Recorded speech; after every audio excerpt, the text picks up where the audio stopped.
मैं आपके भतीजे से भी बात कर लेता हूँ। आपका नाम क्या जी? अमानुल्लाह सर। अमानुल्लाह साहब, ये जो आपने अब एप्लीकेशन लिखी है जी सर, इसमें आपने कुछ नाम लिखे हैं जिनके नाम मैंने पढ़े भी हैं। जी सर। क्या ये मुकदमे में भी नामजद है? सर ये मुकदमे में नामजद है और ये पूरा एक ग्रोह है। जो सादा लोग हैं, रैशी हैं, उनको जाली डॉक्यूमेंट बना के उनको लूटते हैं, ऐसे ही घर देते हैं जैसे इनको दिया है। 4 साल ये घर में रहे हैं। उन्होंने कहा जी आपका घर है, सिंगल एक बंदा घर में नहीं आया, किसी ने ऐसे नोक भी नहीं किया कि भैया आप कहाँ पे रह रहे हैं। कोई मालिक है घर का, उसके घर में कोई रह रहा हो अरसा दराज से, वो आके पूछता तो है। मज़े की बात है कि पिछले 7 साल से ये हैरानगी की बात है, अफसोस की बात है कि 7 साल में इस मालिक इफ्तिखार ने किसी थाने में दरख्वास्त नहीं दी कि मेरे घर में कब्ज़ा हो गया है या मेरे घर में कोई रह रहा है। अचानक ही नवंबर 2024 में ये आया है। मुमताज़ खान डीलर है नास्टाउन का, साथ इसके बेटे थे और कुछ सादा लिबास में लोग थे, पुलिस भी थी। इन्होंने आके घर में किसी पर्दे का ख्याल नहीं किया।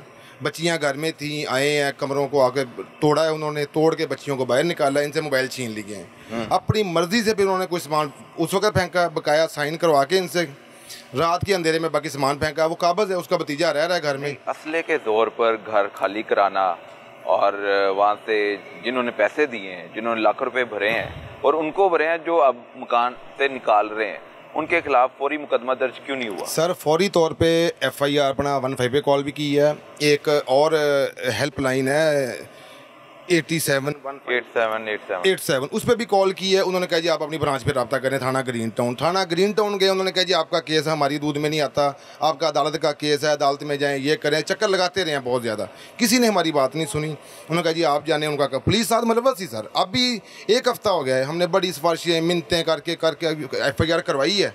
अब वो 1 हफ़्ता हो गया टाल मटोल कर रहे हैं, आप लोग सिफारिशें डलवा रहे हो, केस ख़राब हो जाएगा, फलां हो जाएगा, इस तरह की बातें आ गई। जब सिफारिश नहीं डलवाई थी तब पर्चा भी नहीं दर्ज हो रहा था। यही तो सर अलमिया है, यही तो अलमिया है कि गरीब के पास कोई ऐसा हल नहीं है कि आप ग्रीन टाउन में इंचार्ज इन्वेस्टिगेशन से मिले, वो क्या मौक़िफ़ आपके सामने रखता है? क्यों नहीं आपके मुल्ज़िम को गिरफ्तार कर रहे, कार्रवाई को आगे बढ़ा रहे, मकान आपके हवाले करवा रहे? सर पहले तो हम जाते रहे SHO साहब के पास, जब हम गए हैं DIG साहब के पास, उन्होंने सारी बातचीत की। जो पार्टी है कभी आ रही है, कभी हमें तो ऐसा फील हो रहा था कि दरख्वास्त जुंदा हम नहीं हैं, हम मुजरम हैं, हम मुलज़म हैं। हमने रोज़ाना बाकायदगी पे जाना, 3 बजे टाइम है, थाने आना है, लेकिन वो अपनी मर्ज़ी से आ रहे थे। कभी उनका वकील पेश हो रहा है, कभी कोई पेश हो रहा है। एट द एंड ये FIR हो गई। अल्लाह का शुक्र हुआ कि चलो कुछ हमें इंसाफ मिल गया।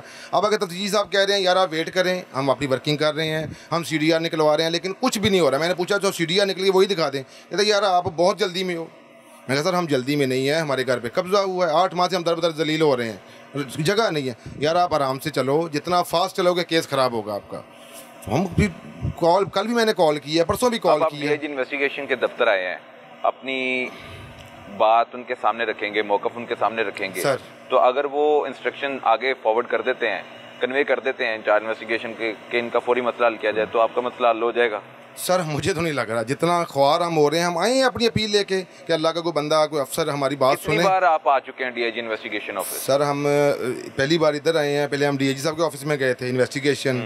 तो ग्रीन टाउन तो हम खज्जल ख़राब हो रहे हैं पिछले 8 माह से, कोई बात हमारी नहीं सुन। थाने में जब आपकी सुनवाई नहीं हुई तो आपने आला दफातर में आला अफसरान से मिलने का फैसला कर। अब इनके साथ पुलिस क्यों नहीं तामुन कर रही?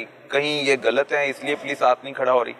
सर असल में मामला ये है कि वो जो अगले बंदे हैं ना, मैंने आपको पहले बताया कि पिछले 1 माह से हम थाने जा रहे हैं, जिस पे हमने दरख्वास्त दी है मुमताज़ खान, ठीक है, डीलर है, वो थाने नहीं आया। उसका वकील पेश हो रहा है, कभी कोई दोस्त पेश हो रहा है जी, वो साहब मसरूफ़ हैं, साहब इधर हैं। अब इससे आप अंदाज़ा लगा लें कि वो बंदा कितना बाअसर है कि उसको SP साहब बुला रहे हैं। 3 बार SP साहब के ऑफिस में 4 बार हम गए हैं, वो 1 बार नहीं आया। उसका नुमाइंदा आता रहा है, वकील आता रहा है, SHO साहब के पास हम जाते रहे हैं। पुलिस ने उनको तलब किया है, बार कॉल की है, हमारे सामने कॉल करते रहे हैं। बात तो आगे उनका मौक़िफ़ था वकील साहब का, मैं उनका नुमाइंदा आया बैठा हूँ ना, मुझसे बात करें, वो मसरूफ़ हैं साहब, वो हॉस्पिटल में है, फलां है। असल में अगर अब आपको घर नहीं मिलता तो फिर क्या करेंगे? सर क्या करेंगे, हम दर बदर ठोकरे खा रहे हैं। ये देखें सारी ज़िंदगी की जमा पूंजी इन्होंने अपनी जो थी ना जोड़ी है, इनकी बच्चियों ने मेहनत की है सारी ज़िंदगी बेचार, तो करके लिया। अब क्या करेंगे, मर जाएंगे बेचारे, और क्या करेंगे। सर पहले भी हमने बताया SHO साहब को, इन्होंने बताया कि सर मैं क्या करूँगा, कितनी देर अपनी बेटी के घर रहूँगा, एक टाइम आएगा वही मुझे कहेगी अपना बंदोबस्त करें। ठीक है। जो असल मालिक है इफ्तिखार, जिसके नाम पे घर है, असल करदार वो है। और पैसे भी उसको नहीं ना दिए गए, वो सामने नहीं आया। आप लोगों ने एक बहुत बड़ी गलती हमने की है कि उसके दो गवाह थे, नसीम और जवेद, इन्होंने कहा जी हमारी गारंटी है, ये बंदा हमारा जानने वाला है। मालिक से बात करवाई फ़ोन पे, उसने कहा जी मैं बाहर हूँ कतर, मैं आके ट्रांसफ़र करवा दूँगा। 7 साल में मालिक कभी पाकिस्तान आता है हमें नहीं पता, लेकिन उसका पता किसी थाने में, किसी अदालत में तक को पेश नहीं हुआ। अब भी वो सामने नहीं आ रहा। इसके आगे करिंदा उस्मान था, अब अगला करिंदा मुमताज़ खान है, उसका भतीजा घर में रह रहा है। 7 बंदों के जो है ना अब तक इन्होंने फ्रॉड किया है। उस्मान के खिलाफ 7 FIR है, इश्तिहारी भी है, आज तक उसको पुलिस ने नहीं पकड़ा, वो धंधलाता फिर रहा है उस्मान। 7 मुकदमा किस नोयत के हैं? इसी फ्रॉड के सर, फ्रॉड के केसेस है, उस पर 7 FIR हैं, 3 में वो इश्तिहारी भी है। आज तक पुलिस ने उसको ना पकड़ा है, ना ही आगे पकड़ रहे हैं। हम कह रहे हैं कम से कम बंदे पकड़ें, आप उनसे आप इन्वेस्टिगेशन करें। जो बंदे लेके देने वाले हैं वो कहते हैं यार आप इजी हो जाओ, आप उनको मुजरम ना बनाओ, आप उनको गवाह बना लो, आपका फ़ायदा हो जाएगा। सर हम कुछ तो करें खुदा का वास्ता। वो जमानतें करवा लेंगे, छूट जाएंगे, फिर हम जलील होते रहेंगे। लेकिन कोई कहता है अच्छा आप आराम से रहें, हमारा काम है, हम जानते हैं कानून कैसे है, कैसे इन्वेस्टिगेशन करनी है, हम देख रहे हैं, हम कर रहे हैं। बस यही बातें हो रही हैं, ये सुन रहे हैं। मेरा आपसे सवाल है कि अगर आपको घर नहीं मिलता, पैसे मिल जाएं तो बात खत्म हो सकती है? हाँ जी, कोई इतना हो जाए कि मैं अपने बच्चों का सर छुपाने की कोई जगह मिल जाए मुझे। कितने लाख रुपए अदा कर चुके हैं अभी तक उस मकान कीमत में? 60 लाख रुपए अदा कर चुका हूँ। 60 लाख रुपए आपने अदा कर दिए। 75 लाख रुपए में डील हुई, घर से दूर हो गए, बेदर हो गए, मुकदमा दर्ज करवा दिया। अगर अब आपको घर नहीं मिलता तो आपका अगला लायामल क्या होगा? गरीब पुलिस इंसाफ देने में कामयाब नहीं हो पाती तो फिर क्या आपका लायामल होगा? यही हो सकता है, फिर मर जाएंगे और क्या है जी। कोई हमारी सुनवाई नहीं हो रही तो फिर जाहिर है गरीब आदमी ने मरना ही है। आला अफसरान देख रहे हैं, वज़ीर आला पंजाब देख रही हैं, हाँ जी, वज़ीर आज़म देख रहे हैं, उनके सामने आप अपना मुतालबा रखें। मैं अपील करता हूँ इन सारों से कि मुझे इंसाफ दिया जाए जी, मुझे इंसाफ दिया जाए जी। मैंने गरीब आदमी सारी उम्र की जमा पूंजी इकट्ठी करके मैंने मकान लिया था, 4 साल उसमें रहा हूँ, लेकिन किसी ने नहीं पूछा कि गया। 4 साल बाद मुझे गुंडों ने धक्के मार के घर से बाहर निकाल दिया है जी।